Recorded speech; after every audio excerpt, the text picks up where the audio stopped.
بس رمضان کی سب سے بڑی تیاری کیا ہے کہ اپنے دلوں کو صاف کر لو پہلے سے، کہ جس دل میں نفرت ہو، بغض ہو، کسی کے لیے غصہ ہو، کسی کے لیے کیا کیا جذبے ہوں، دل صاف کرنا۔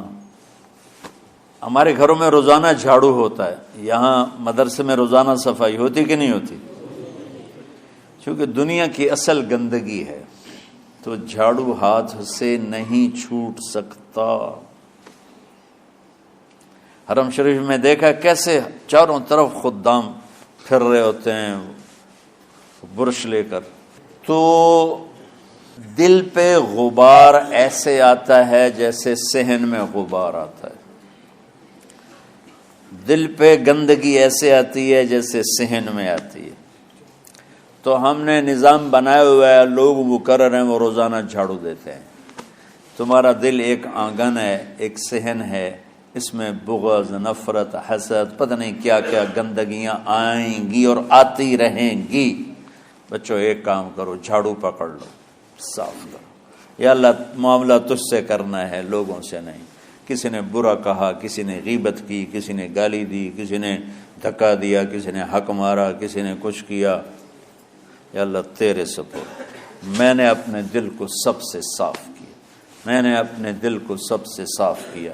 یہ اتنی بڑی عبادت ہے کہ بڑے بڑے نفلوں والے، تہجد والے، حج عمرے روزے والے تمہیں نہیں پکڑ سکیں گے، کیونکہ اس کا کرنے والا دنیا میں کوئی نہیں۔ نفل پڑھنے والے تو بے شمار ہیں، عمرے کرنے والے بے شمار ہیں، علماء بے شمار ہیں، حاجی بے شمار ہیں، سخاوت کرنے والے بے شمار ہیں، لیکن اس ٹکڑے کو صاف کرنے والا لاکھوں میں ایک بھی نہیں ہے۔ مشکل کام ہے، آپ یہ سیکھ لیں، صاف کرو، صاف کرو، صاف کرو۔ یہ رمضان کی سب سے بڑی تیاری اور علم کو حاصل کرنے کی سب سے بڑی چابی ہے کہ اپنے دل کو کھلا کر لو۔ کوئی چیز خالی ہوگی تو کچھ آئے گا۔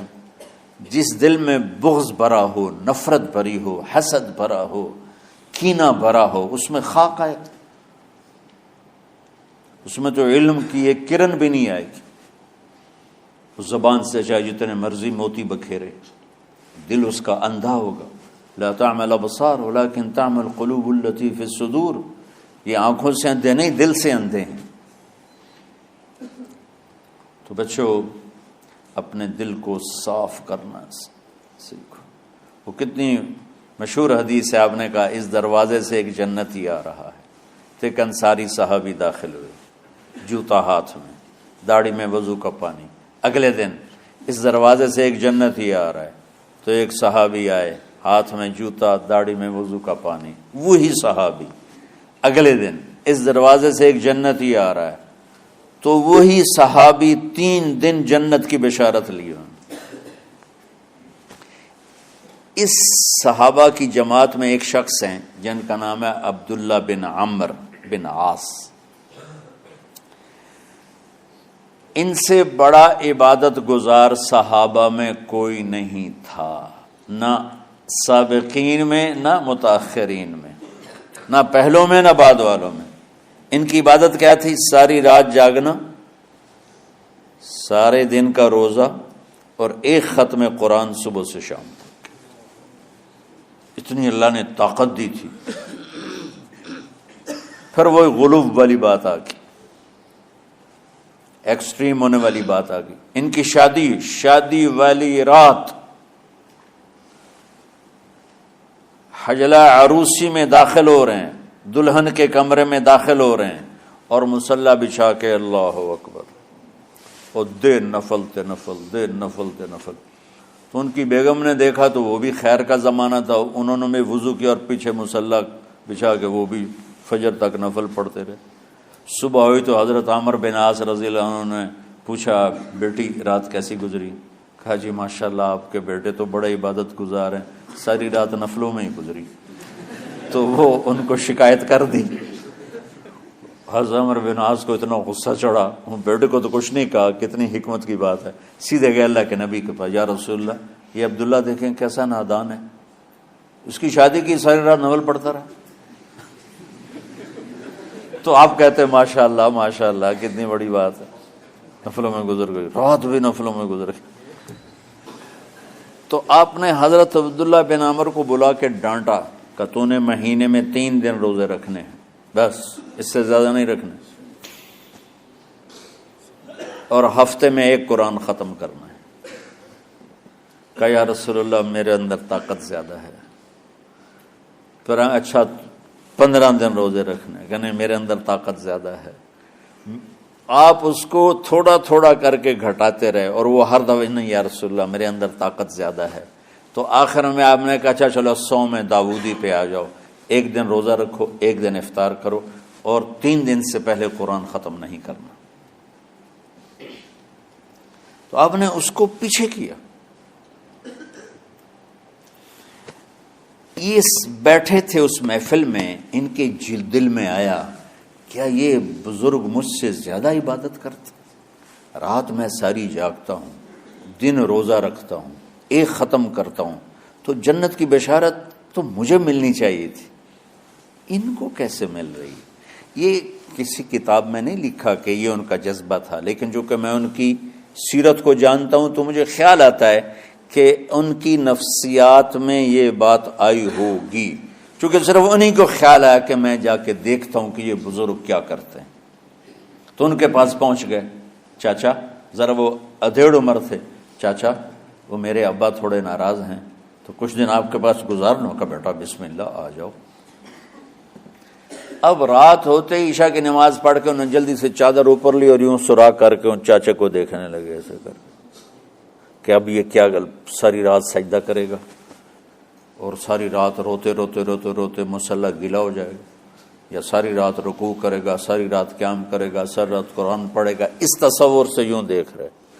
اور وہ بزرگ صحابی تشریف لائے، سرانے پہ سر رکھا، اللہم بسمک اموت و احیا، ہو گئے۔ اب یہ دیکھ رہے ہیں ابھی اٹھیں گے، ابھی اٹھیں گے، ابھی اٹھیں گے، اٹھے نا، فجر کی اذان پہ اٹھے۔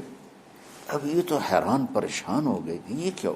اس زمانے میں تو منافق تہجد نہیں چھوڑتے تھے ڈر کے مارے کہ پتہ نہ چل جائے ہمارے کفر کا، تو یہ چاچا جنت بھی لے گیا تو ستا بھی پیا کہ چلو کل دیکھوں گا۔ اگلی رات پھر چادر سر پہ کر کے اور یوں سوراخ کر کے لیٹے ہوئے اور دیکھ رہے۔ چاچا پھر تشریف لے اور سرانے پہ سر رکھا، اللہم بسمک اموت و احیا، ہو گئے۔ فجر کی اذان پہ اٹھے، یہ اور پریشان ہو گئے کہ میرا نبی کا فرمان تو سچا ہے، اس میں تو شک بھی کفر ہے، لیکن عمل کیا ہے جس پر اس کو جنت کی بشارت ملی؟ 2 رکعت نفل بھی نہیں۔ اور آج کے دور میں تم میں سے ماشاءاللہ اکثر بچے تہجد پڑھتے ہیں کہ 1 رات اور دیکھوں گا، تیسری رات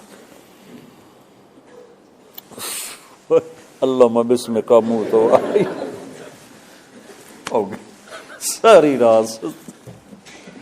تو تیسری رات پھٹ پڑے عبداللہ بن عمر، کہنے گے چاچا میری ابا سے کوئی لڑائی نہیں تھی، 3 دن میں تیرے بارے میں سنتا رہا، جنتی جنتی جنتی۔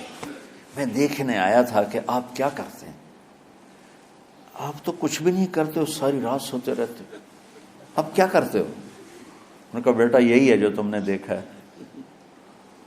اب ان کو سمجھ میں نہیں آ رہا کہ یہ جوڑ کیسے بٹھاؤں، ادھر جنت کی بشارت، ادھر ساری رات خراٹے، اب یہ اس میں جوڑ کیسے بٹھاؤں، کیونکہ نبی کی بات تو غلط ہو نہیں سکتی۔ تو اب وہ نا ایسے نا بڑے بے دل سے ہو کر واپس مڑے، پتہ نہیں کی چکر ہوئے گی کوئی گل۔ جب وہ دروازے تک پہنچے تو کہنے لگے بیٹا ادھر آنا، واپس آ گئے۔ کہا میں تمہیں اصل راز کی بات بتاتا ہوں۔ کہا کیا ہے کیا ہے؟ تو یہاں ہاتھ رکھا، کہا یہ جو دل ہے نا اس میں کسی انسان کی نفرت نہیں۔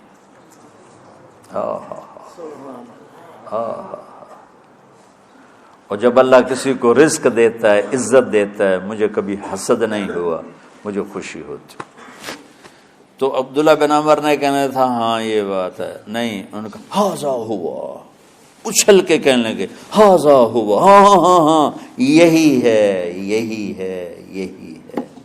پھر کہنے کہ چاچا پر یہ میرے بس کا نہیں ہے، کون کرے گا یہ؟ اتنے بڑے آدمی ہو کر کہہ رہے ہیں کہ یہ میرے بس کا نہیں۔